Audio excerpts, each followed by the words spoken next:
Maunlad na Pilipino sa 702 DZAS Radyo TV, Agapay ng Sambayanan. Ako po si Ginoong Jose Obligasyon ng Joros Farm. Matatagpuan po sa Purok No. 5, Ligao City, Albay. Makinig po kayo sa Maunlad na Pilipino radio program ng Department of Agriculture dito lamang sa 702 DZAS. Suportahan po natin ang magsasakang Pilipino at mangingisda. Ella Arsiaga. Para sa Maunlad na Pilipino sa 702 DZAS FEBC Radyo TV, Agapay ng Sambayanan. Gumigising ng maaga, panibagong hamon sa'kin ng araw na to.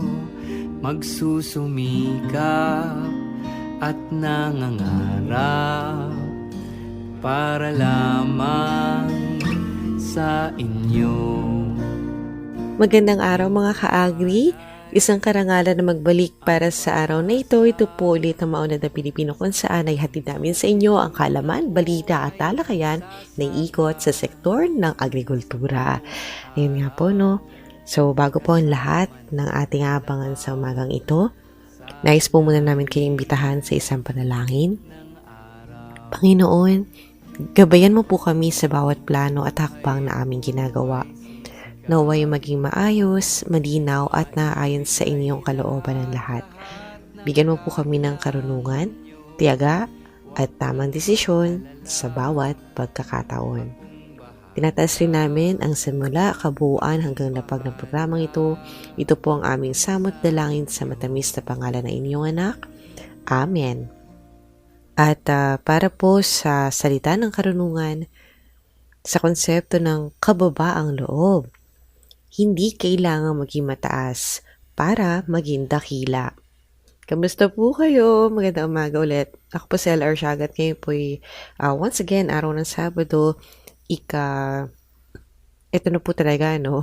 Ikahuli sa buwan ng Marso, taong 2026 or simply March 28, 2026. And with that, we welcome you all, mga dati na po at mga bagong listeners sa programang ito to the 13th episode of our current Season 8 ng Maunlad na Pilipino dito sa 702 DZAS FEBC Radio TV, Agapay ng Sambayanan. And sa mga kaka-tune in pa lang ay accessible po tayo. Pwede nyo po i-check sa online streaming ng dzas.febc.ph at sa pamamagitan din po ng Facebook, syempre sa 702 DZAS FEBC Radio TV, Facebook page, and of course, sa radyo, sa talapitang 702 sa AM band. And once again, I'd like to just introduce myself. Ako po si Ella Arsiaga. At sa inyo pong lahat, mga kasama po natin sa pagsuporta sa sektor ng agrikultura. And of course, sa lahat ng listeners po ng MNP. And of course po, no, we thank po yung ating mga listeners na kasama natin palagi sa ating mga bawat episode na nagdadaan tuwing Sabado sa ganap na ika-alas 5 hanggang alas 6 ng umaga. Thank you so much for being with us sa napakaagang oras na ito on a weekend. So we do appreciate you all. Una na nga po dyan, syempre, ang ating katuwang for the past 30 plus years. Almost 40 nga po ata, no? Or if we have the correct figures, ay ilang dekada po na si Kajan Enriquez po ang ating katuwang. Siya po ay nag-iwan ng mensahe na magandang umaga. Good morning po, Kajan. At gayon din po ang ating other listeners na bumabati sa atin ng maaga. Nais din po natin silang batiin ng magandang umaga. Starting off with Miss Listin Dadige Labarento. Good morning po. Perlita Hinahon Takneng Novelo. Blessed Saturday po. And Nora Enriquez Cabantog. Magandang umaga po sa inyo. Kay Sir Epifanio Salvador. Good morning po. And kay Ma'am Euforsina Bernardino. And nag-iwan din po ng mensahe sila Sir Ronald Young. God is good all the time. Wonderful and blessed Saturday morning, everyone. From Ma'am Lita G. Peran, blessed day po, Ate Ella and everyone. Thank you so much po. Good morning po. Maraming salamat po sa pagbati. Ma'am, God bless po. Mula po ito kay Sir Ramar S. Militar, na lagi ko ina-associate. Baka sabi nila, di kami magkamag-anak. Pero ganun na ganun po R. Militar din. Yung kasamahan ko po sa work before si Ma'am Ruby Militar. Ate Ruby, kamusta ka po? If by any chance you're listening sa oras na ito or anyone po na nagbanggit din sa inyo last time, maganda umaga po sa inyong lahat. At I'm happy po na meron talagang mga nakikinig sa program because marami po tayong hatid. Mamaya po i-share natin kung ano-ano yan for this episode. And to continue with our greetings, magandang umaga po, Ma'am Irene Salonga. Yan, bumabati po siya sa atin ng magandang umaga, Mauna de Pilipino. Kain din, para po sa bukang DIY na ating mararanasan sa ilang sandali ay bumabati po sa atin si Ma'am Liwayway Atienza. Blessed Saturday morning po, Ma'am Ella, at sa mga kasama. Thank you so much. And from Ma'am Nora Cancela, good morning po, Mauna de Pilipino, God bless po. Gain din po kay Ma'am Dulce Alicante, hello po. Magandang araw, Miss Ella, at sa lahat ng nakikinig sa MNP. And Ma'am Jennifer Arile Cristalino sa tingin, magandang umaga, para first time kong nabasa, no? Dati na po tagapakinig natin si Ma'am Jennifer, good morning po. Magandang umaga, Mauna de Pilipino ang sabi niya. And of course, mula po kay Sir Federico Termulo Jr., mapagpalang araw po MNP family and community worldwide. Ayan, so good morning sa inyong lahat. Dahil dyan, syempre, meron tayong kaalaman na patungkol po sa tinatawag na Manual on Mango Insect Pests and Diseases. Yan para po sa mga napapanahon na pong mapabunga ang kanilang mga mangga. Yan, may ganyan po kami sa aming bayan. Actually, bayan po na aking nanay sa Oriental Mindoro. Medyo hindi po siya namunga. Siguro, syempre, may mga kami dyan. Nasasalag yung mga hangin or something like that.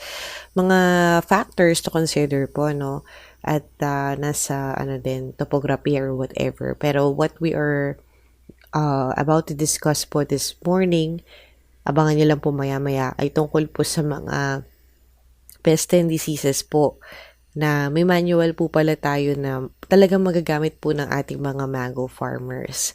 At with that, makakasama po natin, we're so glad that we were able to secure an interview with the Chief of the Crop Pest Management Division po ng Bureau of Plant Industry. Once again, for the Department of Agriculture, ang BPI po ay hindi bangko. Ito po ay ang Bureau of Plant Industry, kung saan na tawag dito, marami po silang mga flagship programs, at kabilang na nga po dyan yung ating siguro kung napunta na po kayo sa mga malalapit na station nila, meron tayo sa Metro Manila, of course, ang kanilang head office and their satellite office in Quezon City. Pwede po kayo mag-walk-in dyan at makakuha ng libreng mga seeds. So, for more information, syempre, you can ask. They're very able and attentive. Yun, mga magigiliw po nilang staff dyan, headed by their director, Glenn Panganiban. And, yun, napakwento ko ng kanilang mga, it's always a good experience po kasi I myself, nagda-drop by po ako just to get a few packets of the seeds that they offer. And sometimes, yun nga, meron din silang actually, hindi sometimes. Lagi silang merong mga seedlings. So, sa mga interested po talaga, just do drop by. Baka meron kayong eco bag or any container, pwedeng container when you get those seedlings. And yung mga seeds naman, of course, you can put on your bag po. Especially if a handful lang. Kasi may, lang po tayo parang ratio per client. They will assist you po, yung mga staff natin from BPI na, efficient po gumalaw. Ang share ko lang din po, they will also instruct kung kailangan nyo po na mas maraming mga for siguro outreach ng whatever group. You can course your official requests sa kanilang official channels addressed to their director.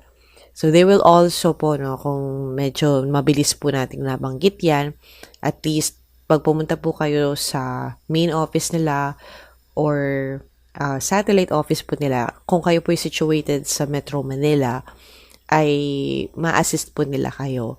Ayun. So, in relation to that, meron nga po tayong panauhin para sa episode na ito. Siya po ang Chief ng Cropest Management Division. Ayan po, medyo napadami po yung adlib natin. Si Chief Doc Pete Magdaraog. Thank you so much po, Doc Pete. And also, thank you po para sa part na ito ng program kay Miss Ira Cruz, also our segment producer here in Maunlad na Pilipino.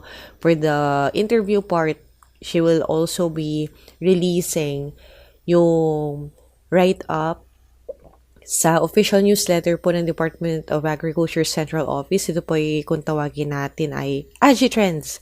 So, sa mga nais po ng mga updates and success stories po to give you a sort of inspiration aside sa ating information and education para po sa mga materials sa ito, ay pwede po kayo mag-visit. Kung di man sa physical copy nyo siya ma-access, meron po tayong mga digital copies po or e-publications po sa ating official naman po na website. Ito ang www.da.gov.ph.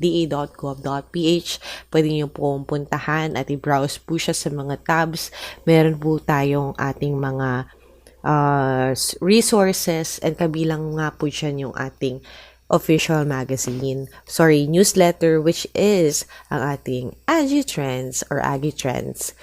Ayun po, no? So, abangan po yan. Bukod dyan, meron din po tayong mga balita na hatid po sa atin mga farmcasters. Yan po ang ating Regions on the Go. Kain din, katuwang ang Philippine Rural Development Project, ang ating pong unlad komunidad. And of course, as produced po ni Ma'am Ira Cruz, I mentioned her a while ago, ang ating agri-trivia segment na kung tawagin po natin ay Batid Ba Ninyo? Siyempre, hatid po namin yan sa inyo. Isang oras na hitik sa impormasyong ugnay sa agrikultura. And to provide us with updates from their respective regions, narito naman ang ating mga kasamahang farmcasters para sa Regions on the Go.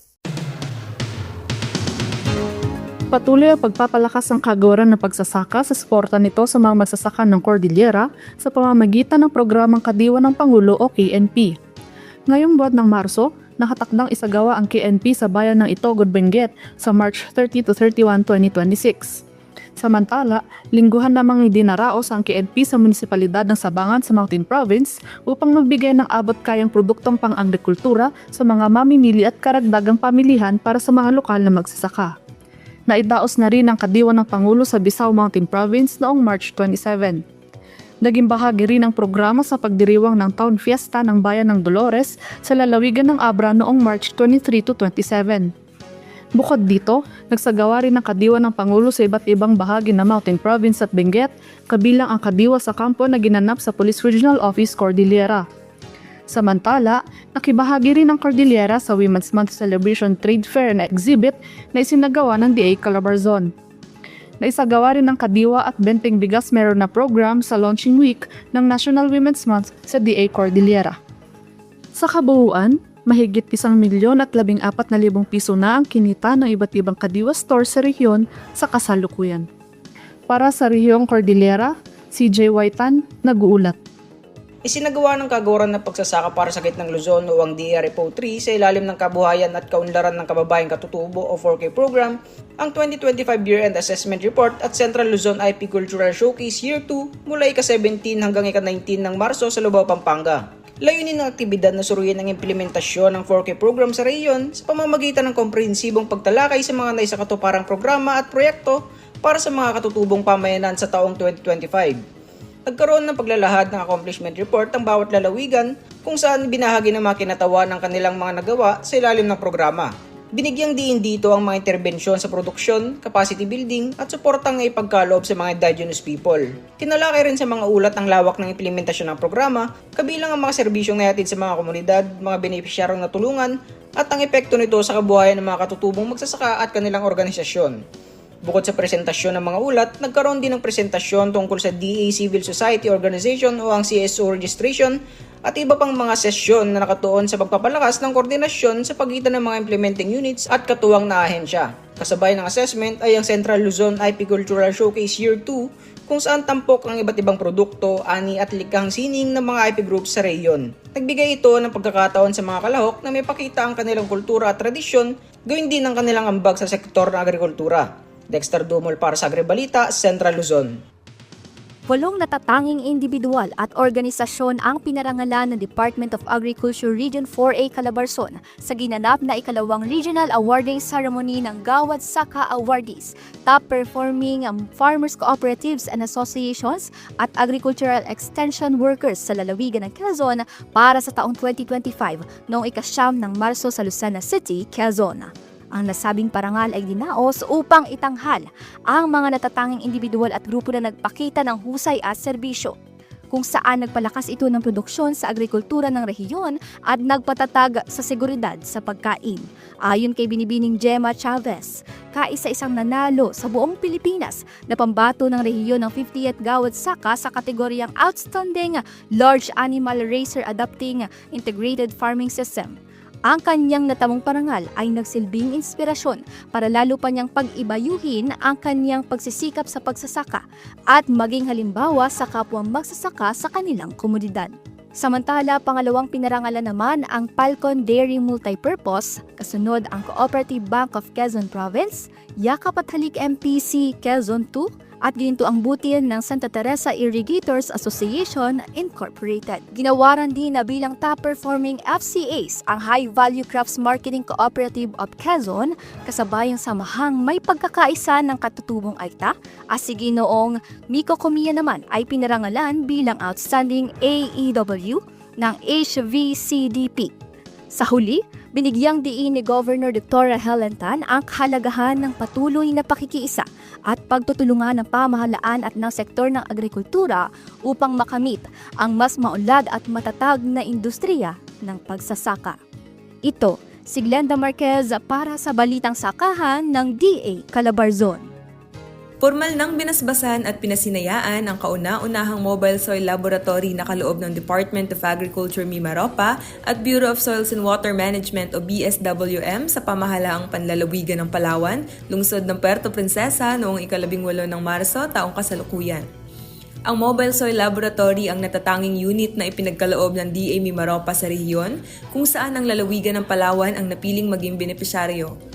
Layunin nitong mailapit ang serbisyo ng pagsusuri ng lupa sa mga magsasaka sa iba't ibang bahagi ng lalawigan sa pamamagitan ng aktwal na pag-iikot nito sa mga komunidad. Sa kanyang mensahe, binigyang diin ni RTD Maria Teresa Aguilar ang kahalagahan ng mobile laboratory sa pagbibigay ng serbisyo sa mga magsasaka. Ayon sa kanya, through this equipment, nilalapit natin ang technology sa mga farmers. For years, tayo po ay nagtetest sa laboratory dito sa Puerto Princesa at dinadala pa ang mga sample mula sa mga munisipyo. Ngayon, we are changing the situation. Tayo na po ang lalapit. That way, makakapag-conduct tayo ng rapid testing based sa actual na kondisyon ng lupa at mas mabilis na po tayong makapagbibigay ng tamang rekomendasyon sa paggamit ng fertilizers. Nagpahayag din ng pasasalamat si Governor Alvarez. Aniya, maraming salamat po sa natanggap naming Mobile Soil Laboratory. Palawan is the largest province in the Philippines and everything here is all agriculture kaya napakalaking tulong nito para sa soil health ng iba't ibang areas natin dito. Kabilang sa kakayahan ng Mobile Soil Laboratory ang pagsusuri ng chemical, physical at microbiological parameters ng lupa.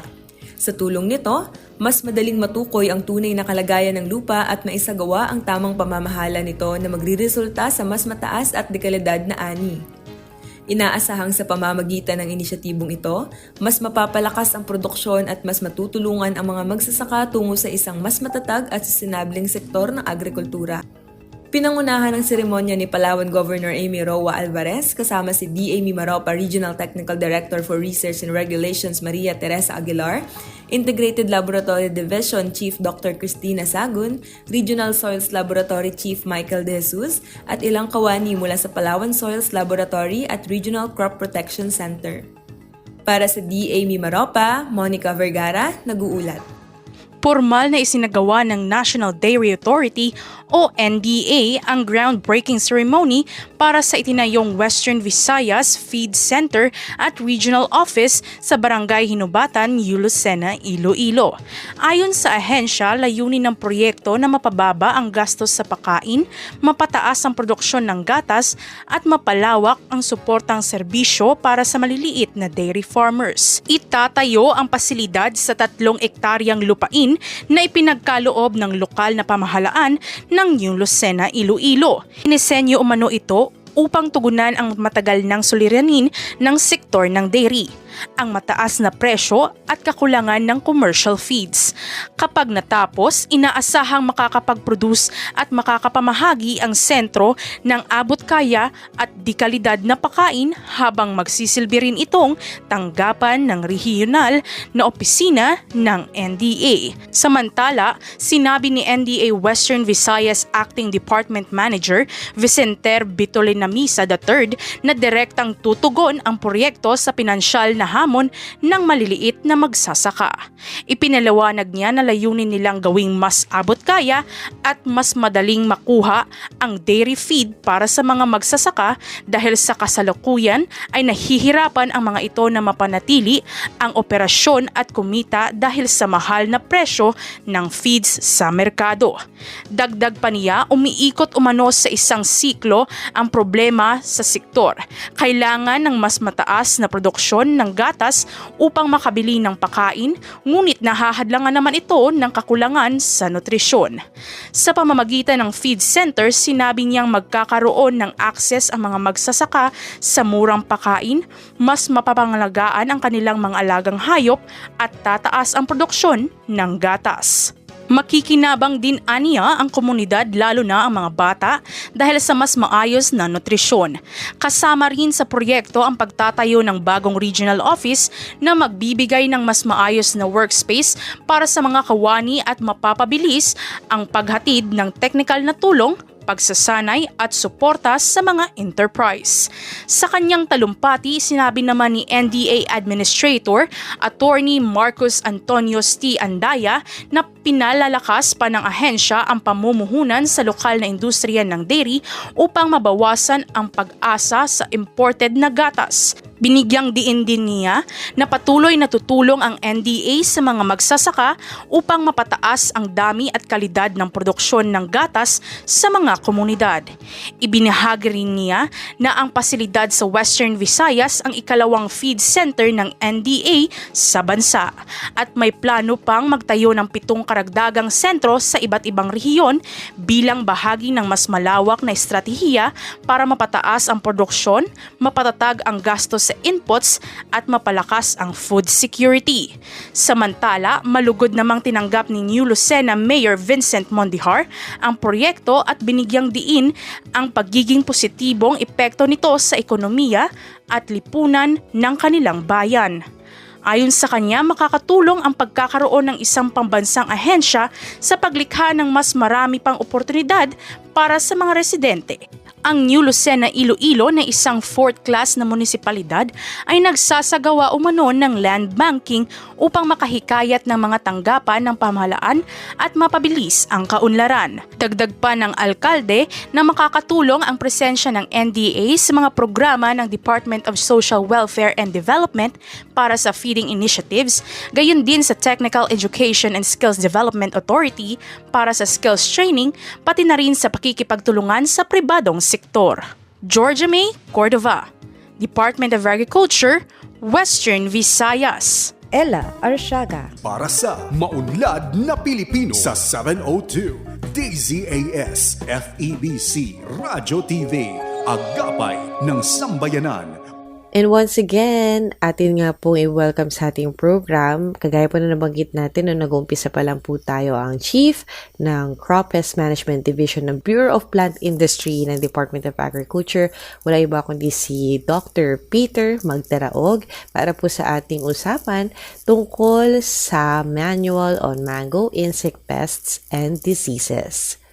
At ngayong araw na ito, makakausap po natin, of course, ang hepe po ng Crop Pest Management Division ng Bureau of Plant Industry, Peter M. Magdaraog. Ayun nga po, Doc Pete, Ano po yung, tama po ba, Pete, Yes, na lang yes, pag-Pete, okay. ang atin pong magiging talakayan ngayong araw na ito ay tungkol po sa ating ginawang manual on mango insect pests and diseases. So, ang una nating katanungan tungkol dito, by the way, bago po tayo magtungo sa ating topic, kamusta po kayo? Welcome po sa ating program. Salamat po sa pag-invite sa akin. Thank you po sa pagpapa-unlock. And of course, para po sa ating magiging diskusyon, una natin gustong tanungin tungkol po ba saan itong bagong lathalang manual on mango insect pests and diseases.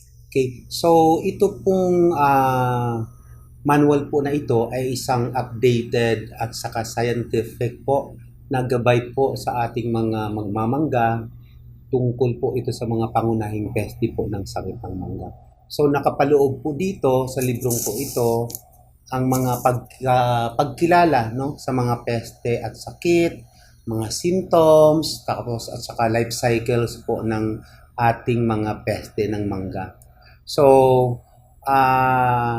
ito pong libro na ito or manual na po ito, ang layunin po nito is magiging isang parang standard reference ng ating mga magsasaka, no, maaaring gamitin po ng ating mga researchers, mga technicians po, at saka mga extension workers na particularly po na involved or gustong magmangga, no, at para po ma-manage po ang kanilang mga mangga, lalo na po pagdating sa mga peste. Siyempre po, alam natin bilang ating isa sa mga pinakapangunahing prutas ng ating bansa ay mahalaga po ang ating mangga. Doc Pete, ano-ano naman po yung mga bago or emerging na mga peste po natin na nakakaapekto ngayon sa mangga na maaaring hindi po natin concerned dati? Ang sa pagkakaalam ko, wala naman tayo ngayong mga emerging pests.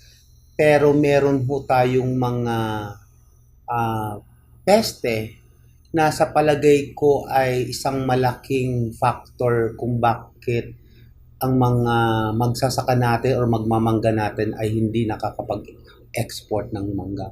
Magbigay ako ng example, yung mga fruit fly po na tinatawag natin, na sesame fly, mango hoppers. Ito yung mga mango major pest and disease.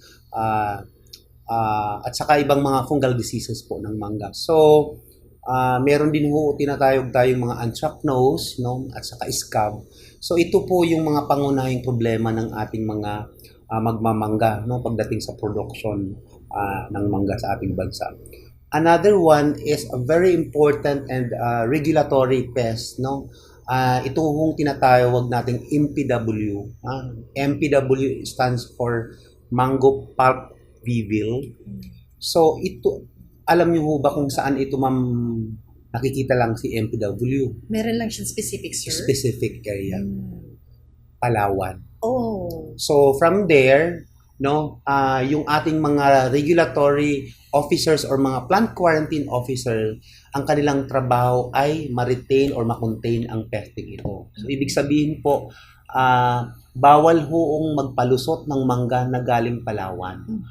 Even yung mga process, planting material, etc. Bawal na bawal ho yun at kinukuha ho ng ating mga BPI plant quarantine officers. So yun po yung tinatawag natin na mga very important na mga peste na kung maaari ay huwag sanang pumalat. Yun po ba, sir, bilang specific siya or nandun lang siya sa Palawan, meron po ba tayong, possible ba yun na talagang mawala siya or parang contained lang po yung gagawin natin?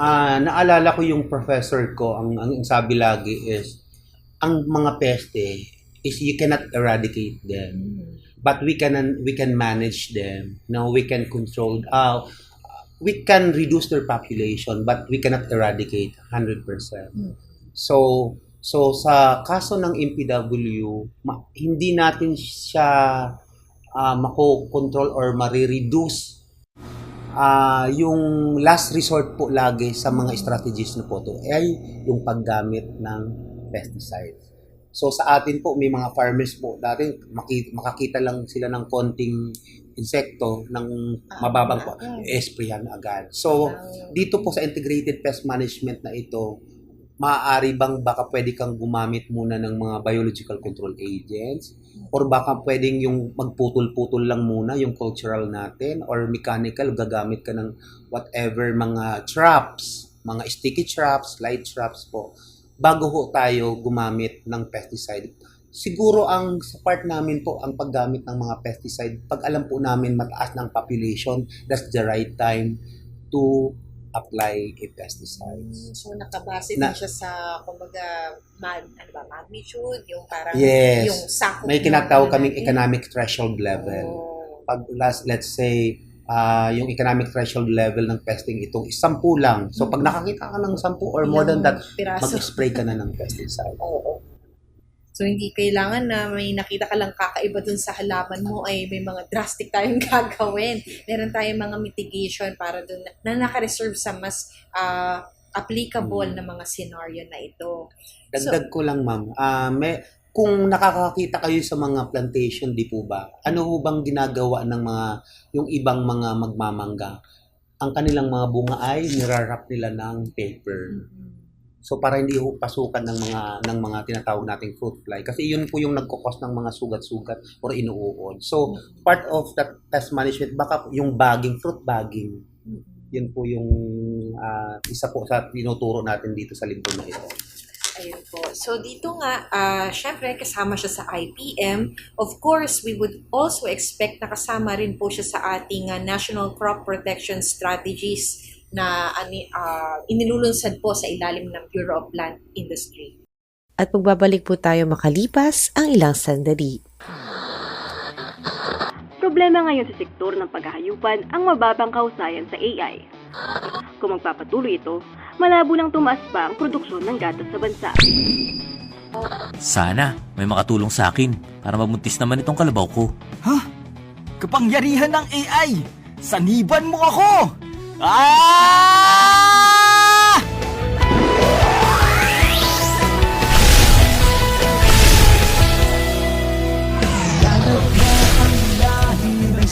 Huwag nang mabahala!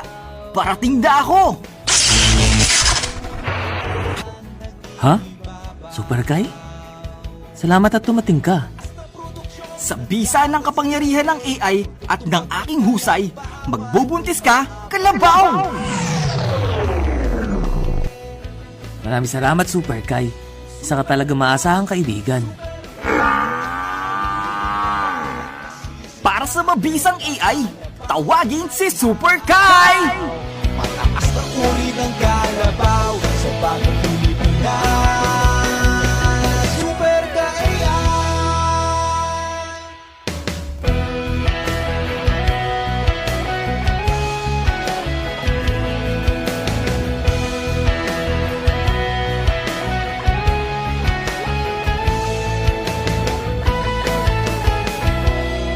Ella Arsiaga. Para sa Maunlad na Pilipino sa 702 DZAS FEBC Radyo TV, Agapay ng Sambayanan.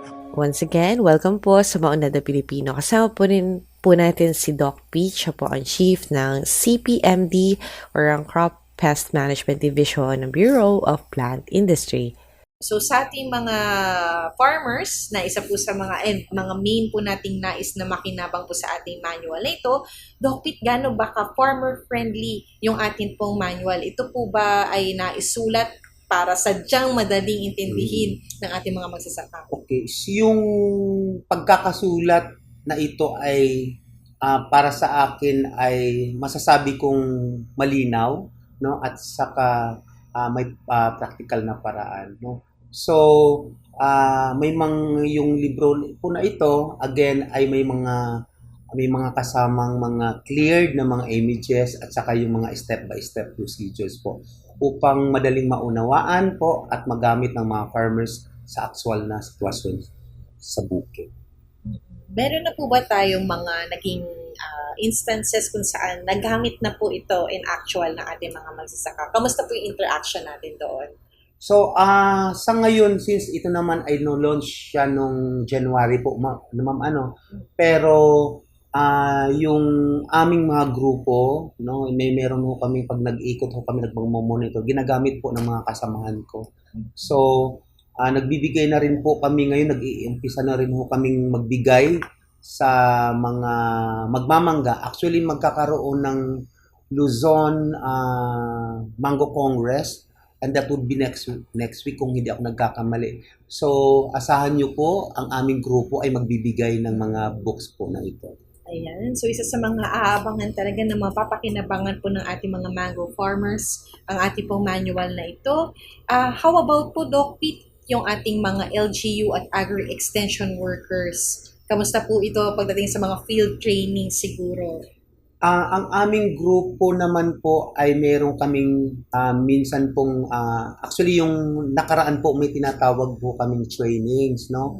Yung IPM or Integrated Pest Management, Integrated Resistance Management na training. So, ang mga participants po namin ay mga LGU po ito. So, training po natin sila sa tamang pamamaraan po ng paggamit ng mga pesticides, no? And also inintroduce po din natin sa kanila kung ano yung mga common pest and diseases ng mangga. So, meron hong ding tinuturo ang grupo namin sa training yung tinatawag na PhilGap, no? Kung gusto mong mag-register ng inyong mangga ay PhilGap or Philippine Good Agriculture Practice. So, tinuturo po namin yun sa training. So, kasama po dito ang mga LGU partners natin para ho magabayan nitong mga LGU po, itong mga magmamangga din natin.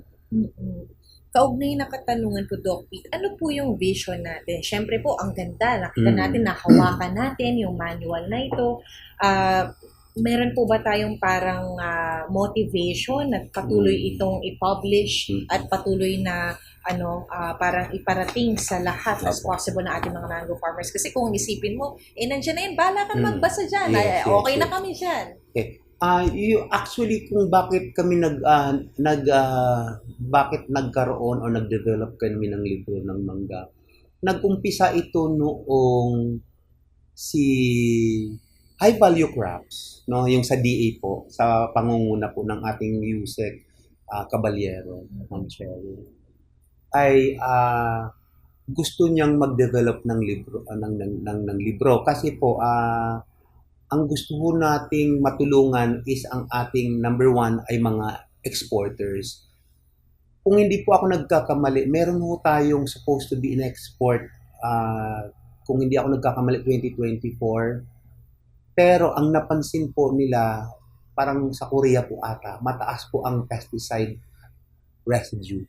Yung may MRL, yung maximum residue limit po na tinatawag na, let's say, no, 50 mg, no? Tapos sumobra, ibig sabihin tagtad siya ng pesticide, which is hindi siya pumasok sa standard ng Korea. So ang nangyari, bakit ho gumagamit sila ng tagtad na pesticide? Para ho mapatay itong sesid fly.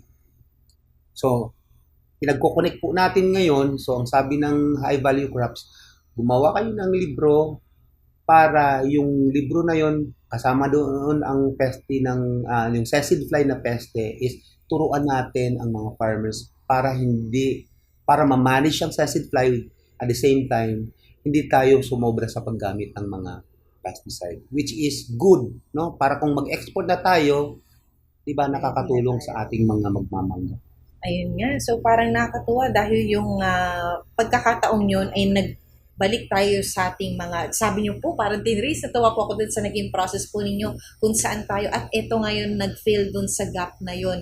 Mula sa kaalaman ay makatutulong tayo sa export quality nating mga mangga. Yes, ayun. that's right. So ito po talaga ipinupush natin na na maging talagang kalidad yung ating mangga na wala siyang ganong tinatawag natin na pesticide residue. Kung hindi rin ako nagkakamali, yung ating aside sa pumapangalawan na tayo sa banana as exporter, bumabalik na tayo. Ang alam ko ang mangga din, ay bumabalik na rin ang ating pag-export ng mangga. Ayun, hindi ba dahil nakakatuwa? na ma-manage natin ang problema sa mangga. Talagang Philippine, parang tatak, nakaka-proud na na meron tayong mga ganitong klase, and with the help po ng ating pamahalaan through the Bureau of Land and Industry po. So dahil dyan, sir, meron po ba kayong message? Saan po ba nila pwedeng ma-access yung ating tinatawag na manual? Maaaring sa mga listeners natin, saan ba pwede yan? Hard copy lang po ba yan? Initially po, yung mga binibigyan na po namin na mga libro ay ang ating mga BPI centers, no?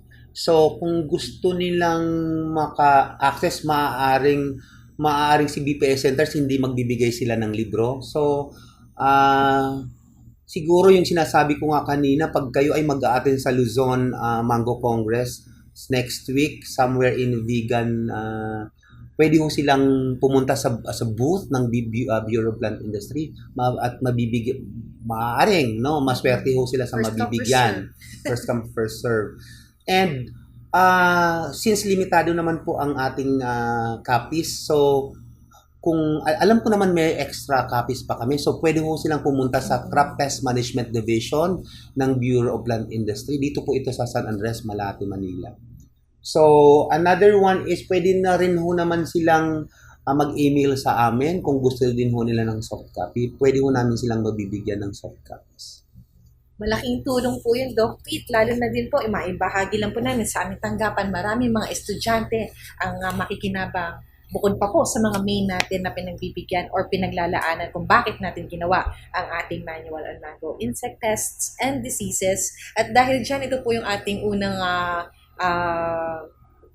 panayam siguro tungkol dito sa ating topic na ito. Marami siguro tayo mga updates in the coming days. And with that, nagpapasalamat po kami para po sa bahaging ito ng ating programa. Once again, maraming salamat po kay Doc Pete ng ating pong CPNP. Tandaan nyo po, pwede po kayong magtungo dito. Hindi lang for the manual, pero dalaw lang po kayo. Marami po kayong mga proyektong maaaring pakinabangan dito sa Bureau of Plant Industry. Thank you so much po. Ayan, at nagpapasalamat po kami ulit sa inyong panahon. Maraming salamat once again to Dr. Peter Magdaraog, ang ating pong chief para sa Crop Pest Management Division ng Bureau of Plant Industry. Once again, for this episode, we have ang Unlad Komunidad. Katuwang po natin dito sa segment na ito ang Philippine Rural Development Project. Hatid po sa atin ni Joan Dapidap, writer ng PSO North Luzon, ang ating UK sa araw na ito. Ngayong buwan ng kababaihan, tampok sa Unlad Komunidad ang kwento ni Ginang Delia Evangelista, ang kasalukuyang manager ng Kunkunig East Farmers Multipurpose Cooperative. Sa kanyang higit 3 dekadang pamumuno, napalago ni Ginang Delia ang Kunkunig East Farmers MPC. Mula sa humigit 2,000 piso na halaga ng ari-arian ng kooperatiba noong 1991, ito ay nagkakahalaga na ngayon ng humigit kumulang sa 83 milyong piso. Nag-umpisa ang kooperatiba namin yung taon 1991 na starting capital na 2,800. Noong 2012, pumunta ang taga-PRDP dito sa amin para mag-choose sila ng PG. Nung nakuha kami ng PRDP, doon kami lang nakilala ng region. Saka nagpapasalamat kami dahil kami ay binigyan kami ng PRDP ng worth of 2 million na project. Consisting ito ng peanut bin-e, saka tractor, saka 2 trekab. Kaya nagpapasalamat kami dahil doon kami natuto doon sa pag-ano ng bin-e, doon sa mani. Dito kami kumikita ngayon sa bin-e kasi nakilala na ang co-op na nag-produce kami ng bin-e. Hindi lang dito sa Ilocos Sur, pero na sa ibang province na bumili sa amin. Nung wala bang PRDP sa amin, mga 600 something lang ang members namin ngayon, kulang-kulang na 1-2. Ang kababaihan doon ay mga 75%. Nung nag-umpisa pa lang kami sa PRDP, masaya kami dahil kami ang napili. Pero nung na ng business plan, atras-abante kami. 5 times daw kami nag-atras-atras. Pero nung nakuha na namin ang PRDP, maganda na, masaya na. Kasi dito kami ng madaming kita na sa amin sa pagmamali. Dahil sa PRDP, siya ang nag-open sa amin ng opportunity sa lahat ng ahensya ng government. Kasi silang una nagbigay sa amin ng ganitong ng mga 2M, kahit na kami ang pinakamaliit nung nagbinigay ng PRDP. Nagpapasalamat kami, malaki na para sa amin yun. Dahil nung nabigyan kami ng PRDP, madami ng mga ibang ahensya nagbigay sa amin ng ng oportunidad na magbigay ng grant na na dito sa kooperatiba. Kaya nagpapasalamat kami sa PRD. Pero sabi ng tatay ko noon, magtiyaga ka. Ano din yan, sabi ng tatay ko. Kaya nakinig ako sa tatay ko na nagtiyaga talaga dito. Pero sa tulong din ng tatay ko, inano ako na mag-proceed dito kahit na wala akong sweldo nung time na yun.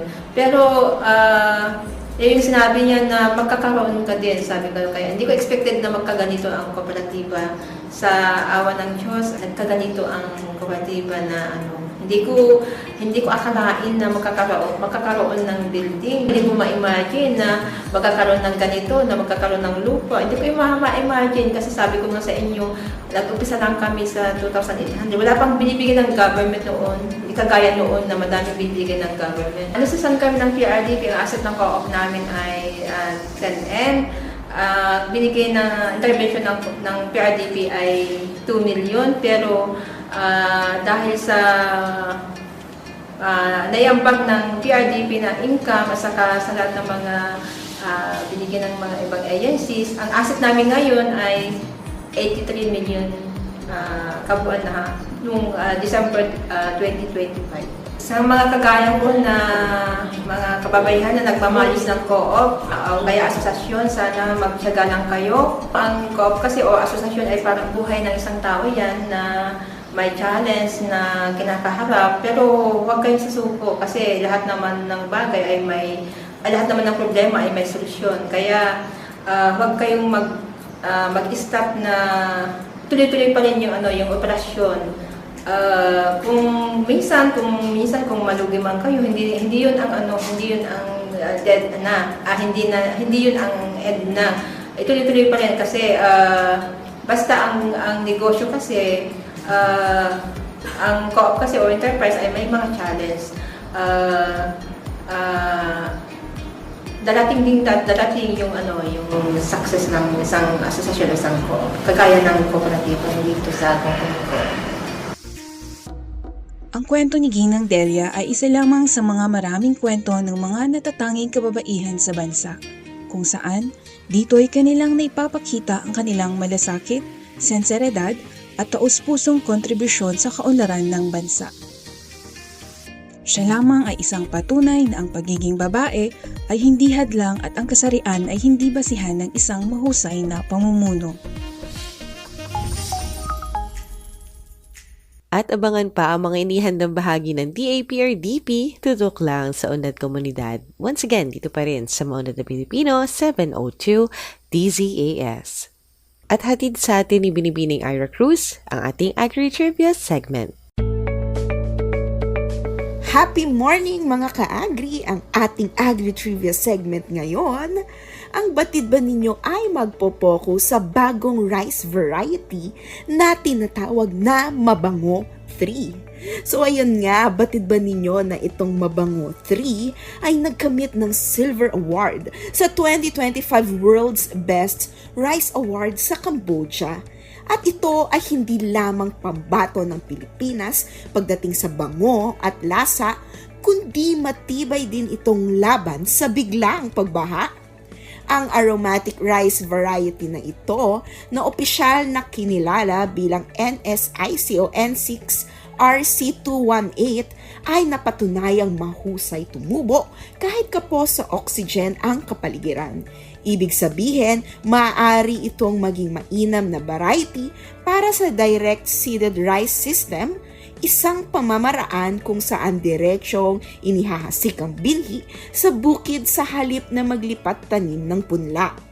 Ayon sa pag-aaral na inilathala sa Pebrero 2026 na issue ng Philippine Journal of Science, sinuri ng mga mananaliksik mula sa Philippine Rice Research Institute o PhilRice ang 56 na elite lines at 38 na inilabas na variety ng palay. Layunin nilang tukuyin kung alin sa mga ito ang kayang tumubo, mabuhay at lumago kahit lubog sa tubig sa mga unang yugto ng pagtatanim. Bakit nga ba mahalaga ito? Bagamat nakakatipid sa oras, tubig at paggawa ang direct seeding, may kaakibat itong panganib. Kapag biglaang bumuhos ang malakas na ulan o nagkaroon ng flash flood habang nagsisimula pa lamang sumibol ang binhi, maaaring mabulok o mamatay ang mga ito dahil sa kakulangan ng oxygen. Sa katunayan, ang pagbaha ay isa sa pinakamalalang banta sa produksyon ng palay sa Asya na nakakapinsala sa tinatayang 1/4 ng mga pananim taon-taon. Ayon kay Francisco P. Cholarel Jr., ang kalihim ng Department of Agriculture, mahalaga ang paglinang ng mga climate-ready na variety upang mapatatag ang produksyon ng bigas sa bansa. Anya, kung nais nating pataasin ang produksyon habang pinatitibay ang climate resilience at food security, dapat tayong mamuhunan sa mga variety kayang mabuhay hindi lamang sa ideal na kondisyon o ideal na kondisyon, kundi sa tunay at mapanghamong kalagayan sa bukid. O ayan, ngayon alam nyo na, muli ito po si Ira Cruz para sa ating Agri-Trivia segment, Ang Batid Ba Ninyo? Thank you, Miss Ira Cruz. Muli po, maraming salamat sa oportunidad na kayo ay aming mapaglingkuran.